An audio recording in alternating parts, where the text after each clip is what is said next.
8 sebagai Ketua Kelompok 7. Saya Arya presensi 10. Saya Ignatius Wahyu Timur presensi 15. Saya Marco presensi 19. Saya Melchior dari kelas 12 IPS 3 presensi 20. Pada video ini kami akan membahas tentang relevasi perubahan sosial dalam film The Castle of Lost Destinies terhadap kehidupan kami saat ini. Selamat menyaksikan.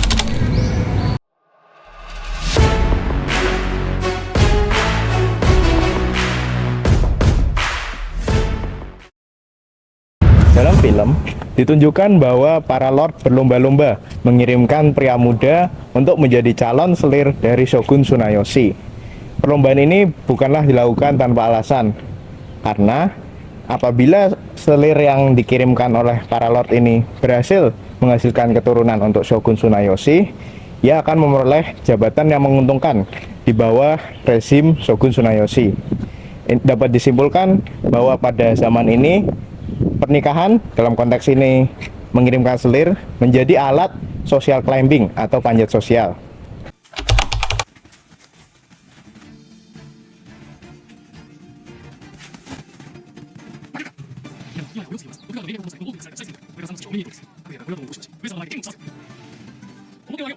Dewasa ini terjadi perubahan sosial di mana praktik pernikahan untuk memperoleh jabatan menjadi jarang. Ketika saya kelak turun ke dunia kerja, jabatan yang mungkin saya peroleh akan kemungkinan besar berasal dari kemampuan yang saya miliki, seperti pendidikan dan skill, bukan melalui pernikahan untuk memperoleh jabatan. Terima kasih. Pada film tersebut menunjukkan bahwa orang-orang di masa lalu lebih suka menyelesaikan masalah dengan melewati hukum adat yang berlaku pada saat itu dengan cara membunuh pelaku atau tersangka. Contohnya saja ketika Sanosuke ingin mencoba membunuh seorang shogun yang bernama Tsunayoshi Tokugawa, tetapi gagal. Kemudian dia ditangkap oleh Emonosuke yang kemudian dirinya diadili dengan cara dibunuh atau disiksa.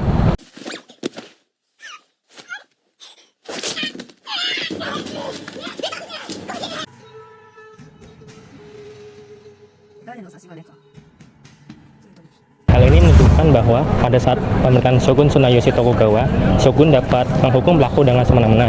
Tetapi di era modern sekarang ini, pelaku diberikan keringanan dengan cara diproses hukum lebih lanjut tanpa diperlakukan secara semena-mena seperti Shogun tersebut. Kejadian meninggalnya Putri Matsu membuat Tsunayoshi Tokugawa merasa terpukul karena keturunan satu-satunya sudah meninggal dunia. Hal ini membuat dirinya yang awalnya senang menjadi sedih. Saking sedihnya, ia sampai-sampai membuat suatu peraturan aneh seperti tidak boleh menyakiti binatang. Karena peraturan ini, pemerintah pada saat itu sampai-sampai lebih memilih menggunakan uang negara untuk memberi makan anjing liar dibandingkan dengan mementingkan rakyatnya sendiri. Hal ini membuat rakyat pada saat itu menjadi sengsara.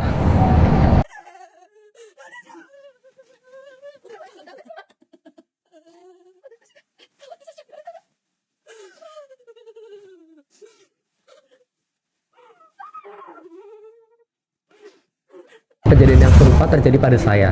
Sewaktu saya kelas 1 SMP, saya sempat mengadopsi anak kucing dari tengah jalan. Nah, pada saat itu saya mengadopsinya karena merasa kasihan melihatnya sendirian di tengah jalan tanpa memiliki orang tua. Saya pun menjadi seperti kakak adik dengannya. Saya sering mengajak dia bermain, makan, sampai tidur. Seolah-olah saya tidak bisa bahagia tanpa kucing tersebut. Nah, pada waktu itu saat saya sedang sekolah, saya mendapat kabar buruk dari orang tua saya bahwa kucing saya waktu itu telah meninggal dunia karena terlindas mobil. Saya yang saat itu di sekolah menjadi sangat sedih dan hal ini mengganggu nilai saya selama 2 minggu ke depan. Pada era Jepang kuno, orang-orang masih sangat percaya tahayul. Hal ini dibuktikan dengan dimunculkannya aturan baru untuk tidak boleh menyakiti hewan. Setelah Kishoin, bapak dari shogun saat itu, menerima kutukan bahwa dia tidak bisa memiliki keturunan lagi setelah anaknya karena dia membunuh hewan pada saat itu.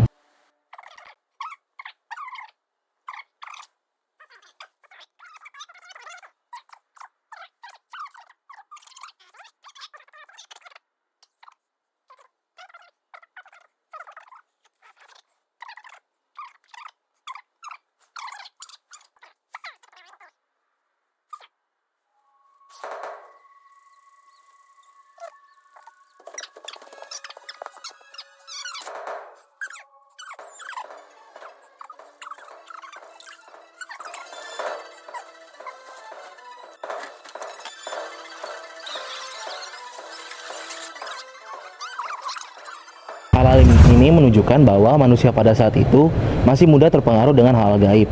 Berbeda konteks dengan sekarang, di mana manusia mulai bisa menerima hal-hal yang mereka terima dengan rasional dan pemikiran berdasarkan logika. Setelah menonton film yang telah kita tonton bersama di kelas, saya bisa melihat jika shogun yang memimpin adalah seorang perempuan dan bukanlah seorang lelaki. Nama shogun perempuan tersebut adalah Tsunayoshi. Dan hal ini relevan dengan diskusi modern tentang kepemimpinan perempuan. Sudah banyak negara, bahkan lingkup kecilnya seperti perusahaan, sudah mulai menyadari pentingnya kepemimpinan wanita atau perempuan yang inklusif dan berbasis gender.